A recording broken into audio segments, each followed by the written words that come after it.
तो प्यारी सात संगत जी, बड़े प्यार से बोलिए धन निरंकार जी। आज हम बात करने जा रहे हैं रिश्तों का। क्या हम रिश्तों पर भरोसा रखें, क्या नहीं। आज की दुनिया की झूठ की दुनिया है। आज हर इंसान एक दूसरे को मात देने में लगा हुआ है। सबके दो चेहरे हैं। अब किसी पर भरोसा नहीं कर सकते। किसने कौन सी नकाब पहन रखी है, यह पता करना बहुत ही मुश्किल है।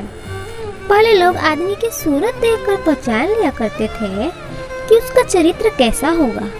इसी भरोसे पर शादी भी हो जाती थी।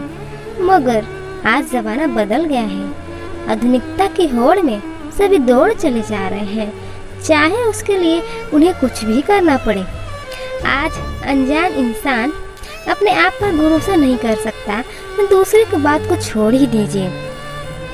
पहले लोग बिना एक दूसरे को देखे जाने शादी कर लेते थे, केवल एक भरोसा और उम्मीद पर कि जो होगा भरोसा रखना होगा। पर आज के हालात ऐसे हो गए हैं, इस सब कुछ जानकर पता करके 6 महीना बात करके भी दूसरे पर भरोसा नहीं कर सकते, क्योंकि इंसान को खुद ही अपने आप पर भरोसा नहीं है।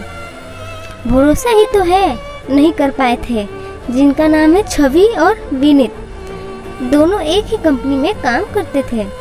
साथ साथ काम करते हुए कब उन्हें प्यार हो गया पता ही नहीं चला। कुछ दिनों बाद उन्होंने शादी कर ली। सब कुछ आराम से चल रहा था। उन्होंने बड़े प्यार से बेंगलुरु में अपने लिए फ्लैट भी खरीद लिया। छवि गुजराती थी, लेकिन आज के जमाने में ऐसे इन बातों पर कोई ध्यान नहीं देता, और ध्यान देना भी क्यों चाहिए। इसी बीच छवि की माँ उनके घर आई। उसकी माँ विनीत को बिल्कुल पसंद नहीं करती थी, पर बेटी के आगे झुकना पड़ा था। यह बात भी वह बर्दाश्त नहीं कर पा रही थी। उन्होंने हर चीज में टांग अड़ाना शुरू कर दिया था। वह अपनी बेटी को ही विनीत के खिलाफ भड़काने लगी, जिससे घर का माहौल तनावपूर्वक हो चला था। जिन्होंने एक दूसरे पर भरोसा रखकर शादी की थी, अब उनकी गृहस्थी डोलने लगी थी। साथ संगत जी, विनीत की माँ भी किसी भी रिवाज को कहने के लिए कहती तो छवि साफ मना कर देती थी। विनीत पर वर्क लोड का गया था, इसीलिए घर आने में लेट हो जाता था। घर आते ही ताने और उल्लाहन का दौर शुरू कर देती थी। पहले तो उसने छवि को समझाने में काफी कोशिश की, मान भी जाती थी, मगर 2 दिन बाद फिर अपनी माँ के बहकावे में आ जाती थी। विनीत को अपनी गृहस्थी डोलती नजर आ रही थी, पर वह चुपचाप ही रहता, क्योंकि नहीं चाहता था कि उसकी वजह से घर में कोई परेशानी हो। इसलिए वह अक्सर चुप रहने लगा। माँ वापस जाने का नाम ही नहीं ले रही थी। अब आए दिन घर में तनाव बढ़ते जा रहा था।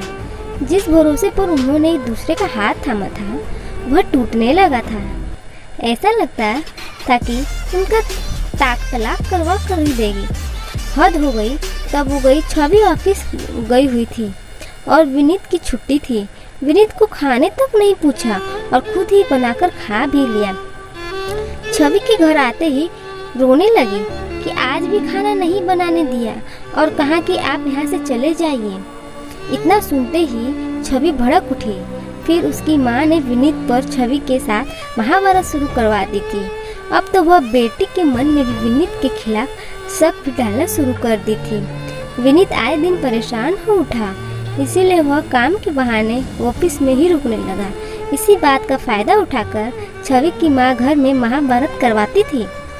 इसी बीच की अच्छी बात यह हुई कि छवि को पता चला वह माँ बनने वाली है।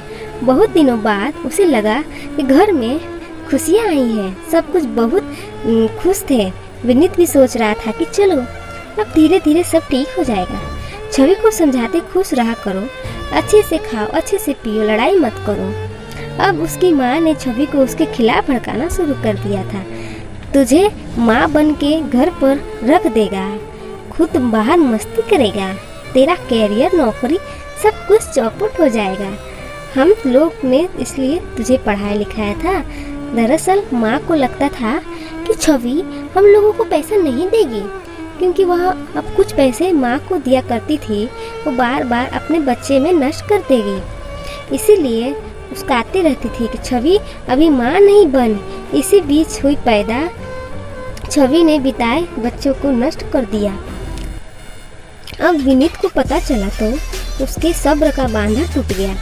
उसने उस दिन छवि की माँ को बहुत डांटा और छवि भी उसके सपने चूर चूर हो गए थे। अब उसका भरोसा डगमगाने लगा। छवि में भी कुछ सुधार नहीं हुआ था। जिस भरोसे पर विश्वास पर उन लोगों ने शादी की थी, वह आज एकदम से डगमगा गई थी। छवि ने एक दिन विनीत से कहा, तुमसे तलाक लेना चाहती हूँ। विनीत को एक पल का झटका लगा। उसने समझाने की काफी कोशिश की, पर वह मानने के लिए तैयार नहीं थी। फिर उसने तलाक का पेपर कोर्ट में भिजवा दिया। विनीत काफी परेशान होता जा रहा था। वही हुआ जिसका डर था। सभी ने सारा सामान के साथ प्लेट पर भी कब्जा कर लिया था। विनीत बिल्कुल तंग हाल हो गया था। उसे अपने दोस्तों के घर में 2-3 दिन रहना पड़ा। दोनों में तलाक हो गया और दोनों का भरोसा एक दूसरे से हट गया था। सबसे ज्यादा अगर कोई खुश हो तो उसकी माँ, छवि की माँ थी। विनीत काफी मायूस हो गया था। उसने बेंगलुरु छोड़ दिया और इतना गहरा असर हुआ कि उसे उस सब से निकलने में 1 साल लग गया। उसे बार बार यही लगता कि कोई इंसान इतना बदल सकता है। जिसने उसको इतना चाहा था, आज उसी ने उसको ऐसा धोखा दिया। इसीलिए साथ संगत जी, आज की दुनिया में आप किसी पर भरोसा ही नहीं कर सकते हैं। अगर आप भरोसा करते हैं तो वह धोखा ही खाते हैं। फिर सारी उम्र यही सोचने में लग जाती है कि यह गलती मेरी है, क्या उसकी है। साथ संगत जी, भरोसा करना है तो हमें सदगुरु माता जी पे भरोसा करना चाहिए, क्योंकि वो हमें कभी धोखा नहीं देती। प्यारी साथ संगत जी, बड़े प्यार से बोलिए, धन निरंकार जी।